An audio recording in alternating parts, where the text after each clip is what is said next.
Assalamualaikum warahmatullahi wabarakatuh. Alhamdulillah pada hari ini kita masih diberi kesempatan oleh Allah Subhanahu wa taala untuk bertemu kembali dalam keadaan sehat walafiat. Pada kesempatan hari ini saya akan mempresentasikan tentang RPS bagi mata kuliah PSG untuk mahasiswa semester 4. PSG ini merupakan kompetensi dasar ya bagi mahasiswa D3 Gizi, sehingga nanti pada saat proses pembelajaran selanjutnya itu akan sangat berguna, dan pada saat bekerja nanti diharapkan lulusan D3 Gizi akan bisa dengan baik melakukan penilaian terhadap status gizi baik pada bayi, balita, ibu hamil maupun remaja dan lain sebagainya ya. Dengan itu saya berharap mahasiswa dapat mengikuti dengan seksama tentang perkuliahan di mata kuliah PSG. Untuk itu perlu Anda bisa juga memahami tentang apa yang akan dilakukan pada perkuliahan di mata kuliah PSG ini. Oleh karena itu saya akan menyampaikan RPS mata kuliah PSG. Selamat mengikuti.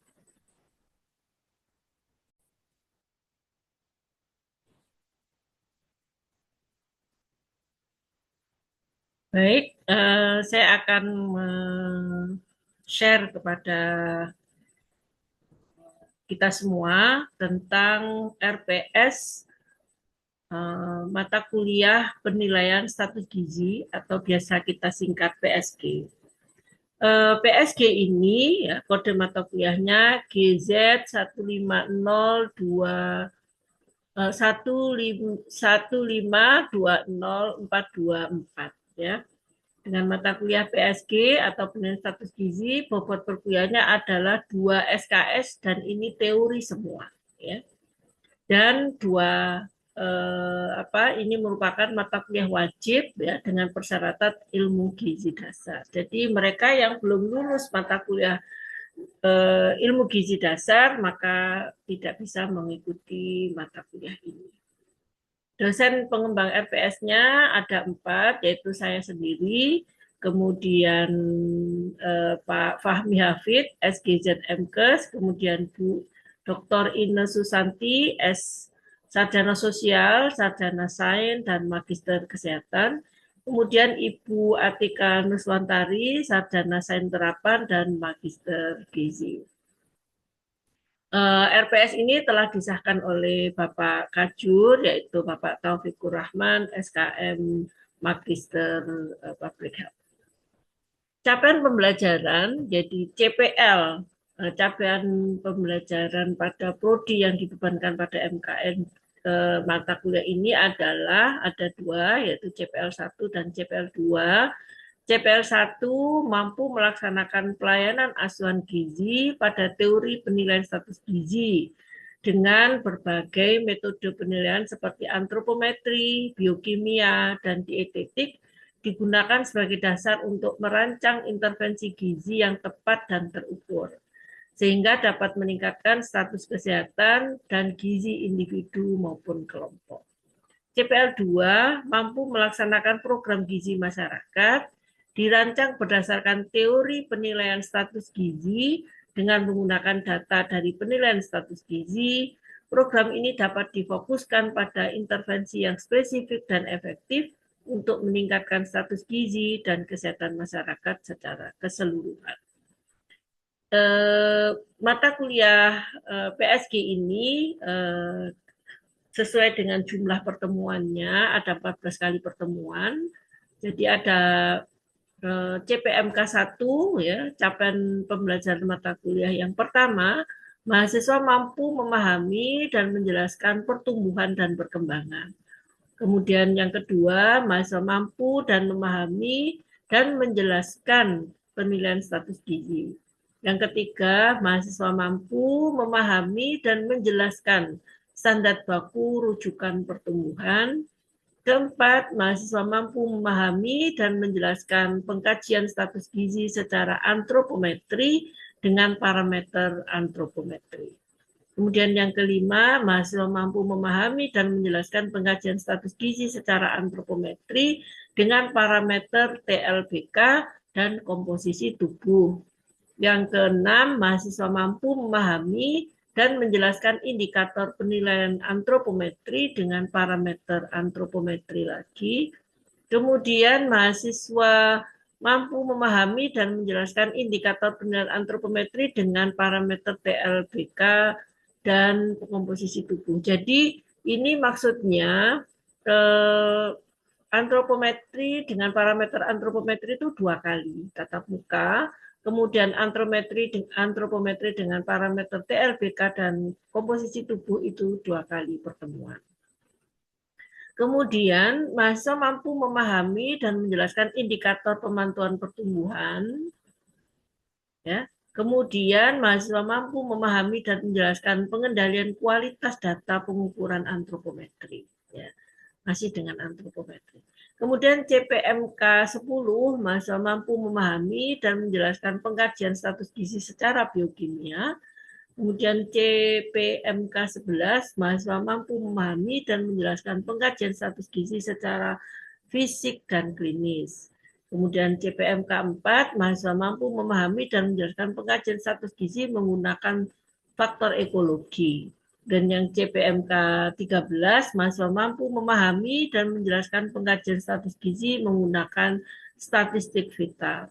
Dan CPMK 14, mahasiswa mampu memahami dan menjelaskan pengkajian status gizi melalui pengukuran konsumsi makan.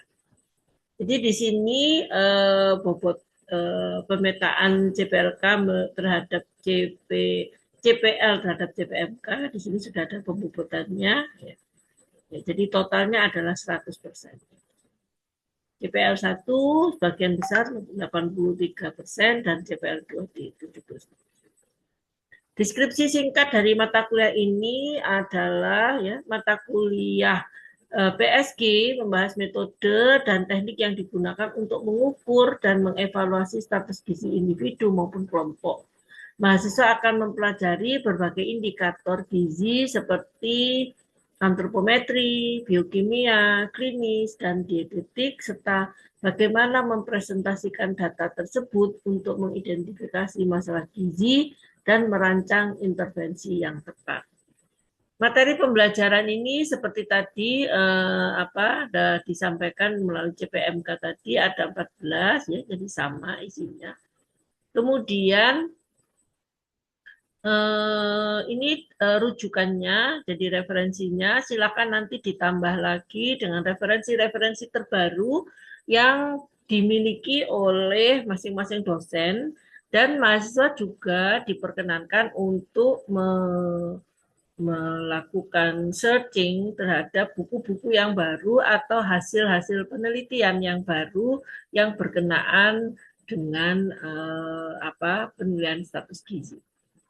Nah, rencana kegiatan pembelajaran mingguan ya ini terbagi dalam 16 ya, 16 minggu ya, 16 TM.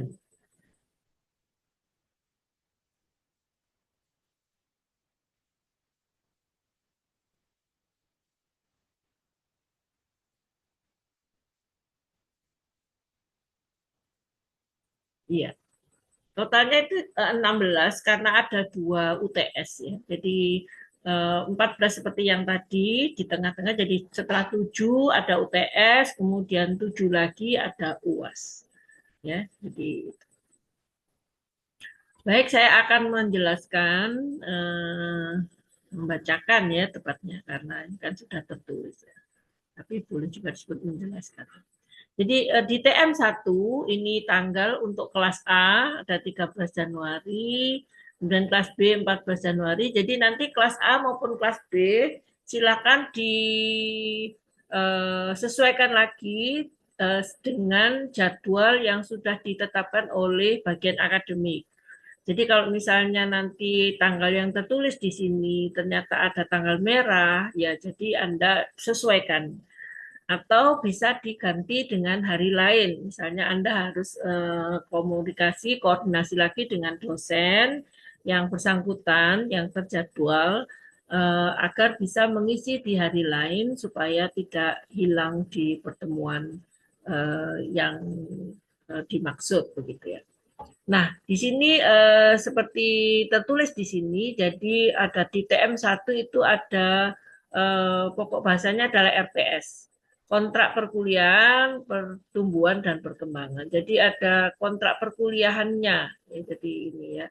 Jadi perkembangannya seperti apa nanti di dalam ini kontrak perkuliahannya seperti apa ya. Kemudian pokok bahasan dalam ini adalah RPS ya. Kemudian beban waktunya 100 menit ya karena apa? Satu SKS itu sama dengan 50 menit tatap muka. Jadi ini kemudian karena ini 2 SKS jadi 2 kali 50 menit sama dengan 100 menit ya. Nah, ini. Jadi dosennya adalah saya sendiri. Ya. Kemudian di TM kedua ini pokok bahasanya sudah penilaian status gizi ya. Di sini ini adalah prolog ya, prolog tentang penilaian status gizi ya. Jadi secara umum begitu ya. Ini Pak Fahmi yang akan menjelaskan. Kemudian di TM3 ini standar baku rujukan pertumbuhan ya.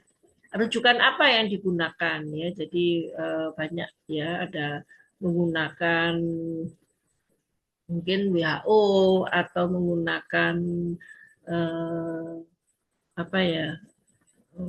Itu banyak sekali ya rujukan yang digunakan untuk pertumbuhan. Jadi ada standar baku rujukan pertumbuhan sehingga mahasiswa tidak bingung ketika mengapa kok berbeda. Nah itu bisa kok berbeda ketika menggunakan standar yang satu dengan standar yang lain. Ya, nanti akan dijelaskan oleh Ibu Atika Nuswantari, SS Sarjana Sains Terapan dan Magister Gizi. Ya.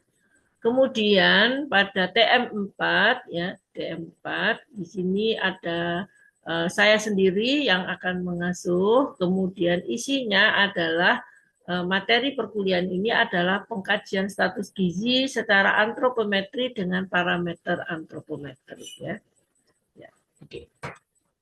Parameter antropometri tentu sudah banyak sekali yang digunakan. Biasanya misalnya bisa menggunakan indeks massa tubuh, indeks tinggi badan menurut umur, indeks berat badan menurut umur, ya, indeks apa lingkar lengan atas, ya, ya itu, ya. Itu semua nanti akan dibicarakan di dalam TM4 ya. Kemudian di TM5 ada pengkajian status gizi secara antropometri dengan parameter TLBK dan komposisi tubuh. Ya, ini ya. Waktunya juga 100 menit. Ini akan dilakukan oleh Ibu Atika Nuswantari, Sarjana Sains Terapan dan Magister Gizi ya. Jadi ini. Kemudian di TM6 ada juga Bu Atika Nuswantari. Materinya adalah indikator penilaian antrometri dengan parameter antropometri. Ya.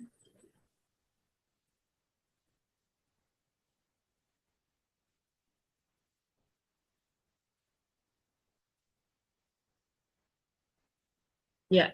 Kemudian TM7 ya, TM7 Bu Atika lagi indikator penilaian antropometri dengan parameter TLBK dan komposisi tubuh ya. Jadi seperti tadi saya sampaikan bahwa antropometri ini karena banyak sekali ragamnya dan butuh untuk supaya mahasiswa itu mahir begitu, jadi memang dilakukan berkali-kali. Ya. Kemudian di sini ada Bu Dr. Ine Susanti S. Sarjana Sosial, Sarjana Sains, dan Magister Kesehatan. Dia akan memberikan materi pemantauan pertumbuhan, ya, pemantauan pertumbuhan di TM8. Di TM9, Pak Fahmi, Pak Fahmi Hafid, Sarjana Gizi dan Magister Kesehatan, itu akan memberikan materi perkuliahan yang eh, tentang pengendalian kualitas dan pengukuran antropometri. Ya. Jadi kualitasnya seperti apa gitu ya? Apakah ada gold standarnya misalnya gitu.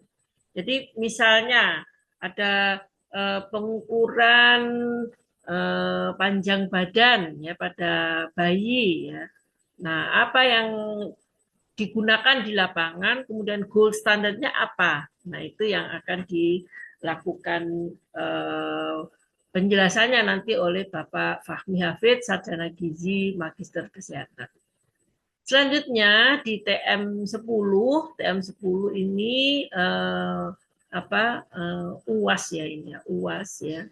Jadi ada pengajian status gizi secara biokimia. Jadi ada UAS di sini ya. Ya, ada UAS. Kemudian pada TM11 ya, TM11 ini Pak Fahmi Hafid lagi ya, pengkajian status gizi secara fisik klinis ya. Ini. Kemudian pada TM12 itu ada Bu Dr. Ine. Ini mungkin perlu disesuaikan lagi ya, mohon maaf. Nanti akan kita revisi.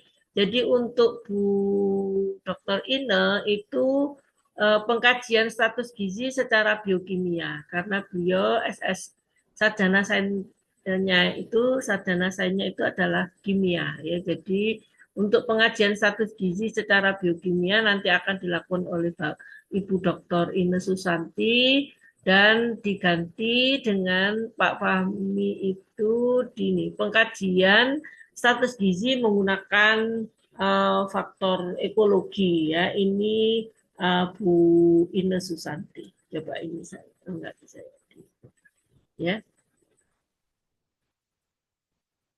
Ini diganti Pak Fahmi.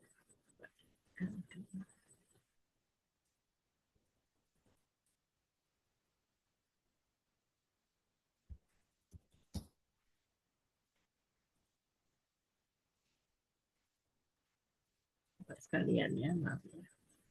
Sekalian saya ganti.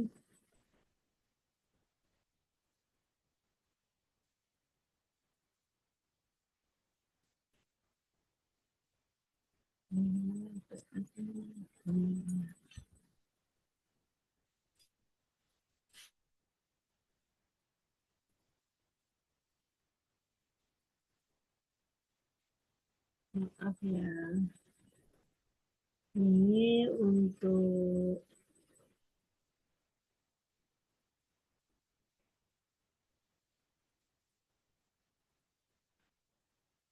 untuk psikologi ini.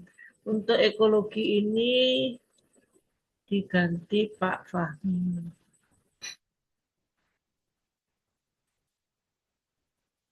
Saya tukar yang biokimia ini diganti Bu Dr. Ina.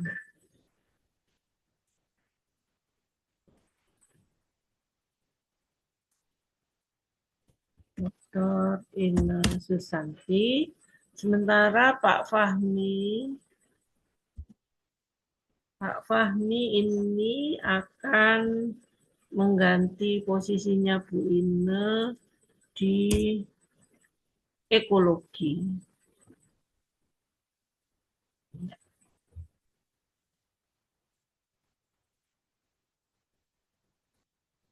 Baik ya.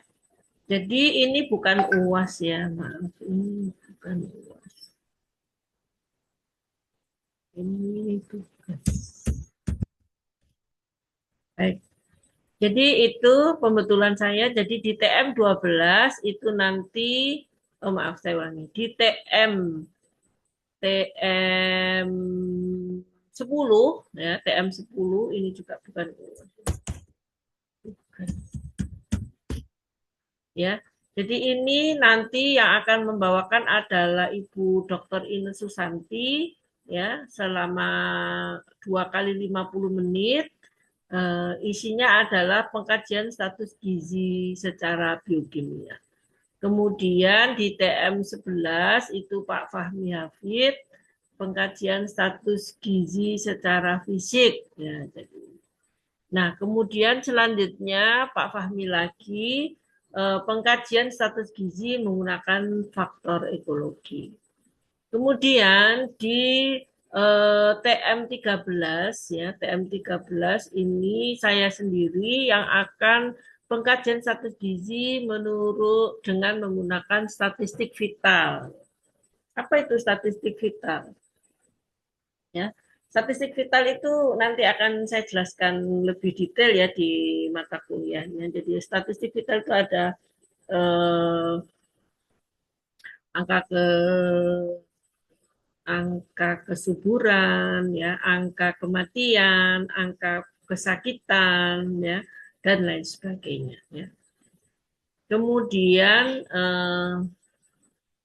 selanjutnya di TM 14 Bu Atika Nuswantari ya, sarjana sains terapan, magister gizi akan menjelaskan tentang pengajian status gizi melalui pengukuran konsumsi pangan.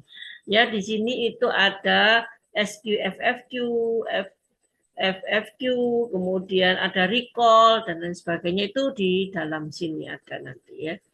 Jadi ini juga sangat penting untuk sebagai pegangan bagi kompetensi gizi untuk melangkah di jenjang perkuliahan yang selanjutnya.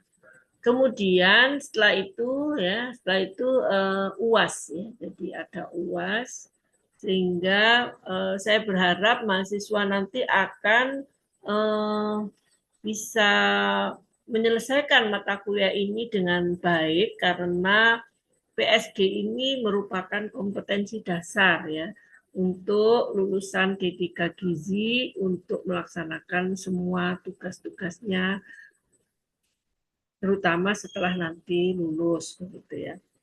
Baik, demikianlah RPS untuk mata kuliah penilaian status gizi yang memiliki beban SKS 2 SKS ya.